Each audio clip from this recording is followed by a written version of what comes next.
that there must have been occasions when you took advantage of this time lapse, as it were, to see and also to manipulate.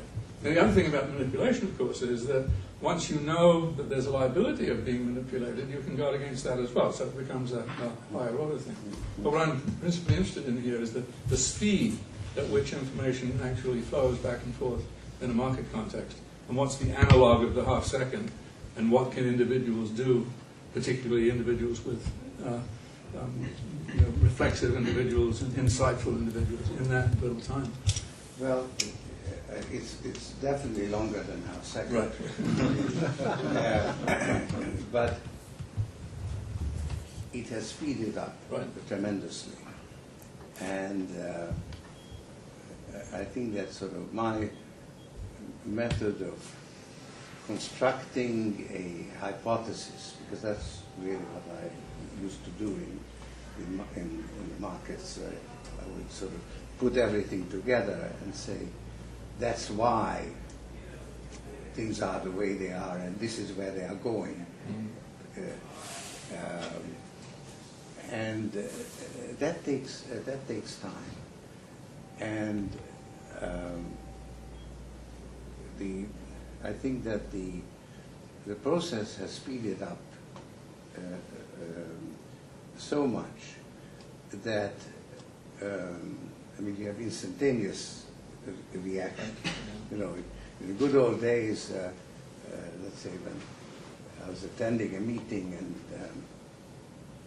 somebody said something that I thought really hit some decision point in my mind. I would leave the meeting and make a phone call. Now, everybody's doing it, and you do it on the machine. So to try to beat the crowd that way, I think has become impossible. So I think you really can't take the short-term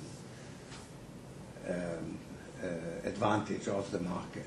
I think it's become really, you really have to sort of stick to a larger view. And sometimes you can identify a longer-term trend, and then you can stick it out. But I think catching near-term, running ahead of the market, I think has become impossible. And actually a lot of measures have been taken by the regulators to make the market more efficient by for instance, forcing managements to hold public phone conversations where everybody can hear the same thing at the same time. It used to be possible to visit companies and find out something that the others didn't know. That's no longer possible. I think true understanding is even more difficult than your half-second example. They've done experiments, and again, I'm just from reading myself, where they split the hemispheres of the brain, and they will show the right brain of a person, they'll show them a sign that says walk, and the person will get up and walk across the room. And then they go to the person and they say, why did you walk across the room? And he says, to get a hamburger. The purpose of the left brain, it looks like, is to explain the world in some orderly fashion, whether that order is really there or not. And so we all have to overcome this, that our brain is going to make everything seem reasonable to us, whether we want it to or not. So I think dealing with uncertainty is that much more difficult.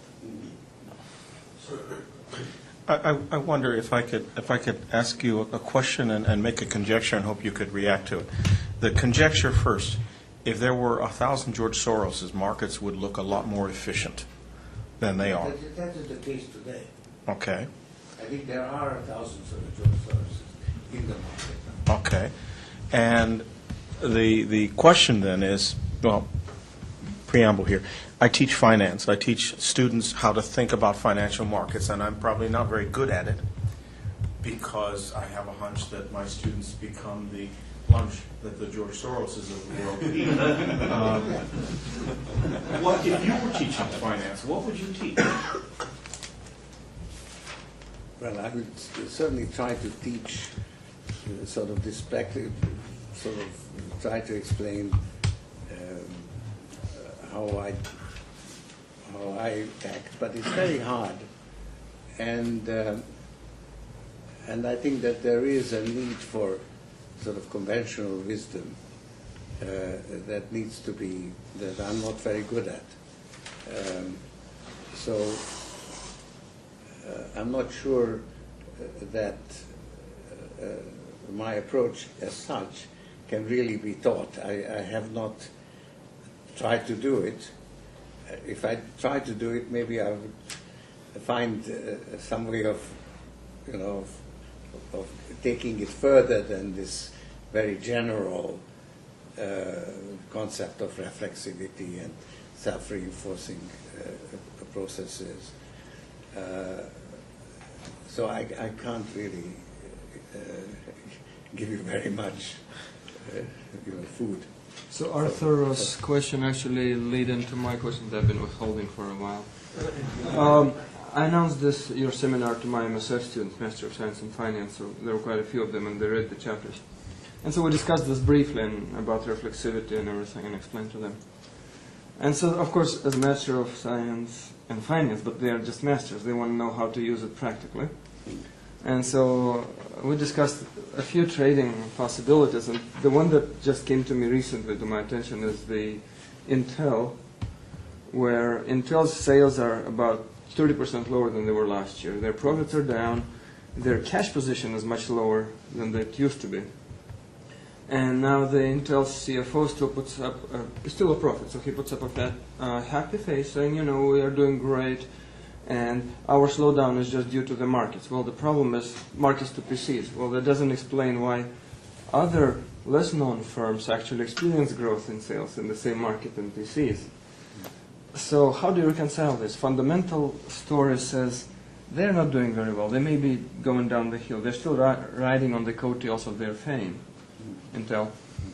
And then the CFO gives a positive outlook. How would I use reflexivity to sort out the situation and put my money in the right place? Should I short them because fundamentals say bad, or should it take long because he is happy? Okay. I think that gives me a little clue what I can say in response to your question, which I didn't before. Basically, you have to compare two things. You have to have a picture of the situation that's your picture, your perception of Intel. And then you have to establish what the market perception of Intel is. And if there's no difference between the two, forget it. There's nothing to be done. Okay? It's only when you establish that there is a difference between your perception and the market perception that you can actually engage in arbitrage. So if you look at it this way, then practically all investments are an arbitrage. An arbitrage between your perception and the market perception. And that, I think, is the key to investment decisions. There's no point in buying, the best companies if they are perceived as the best companies in the market, and if they are valued appropriately in the market.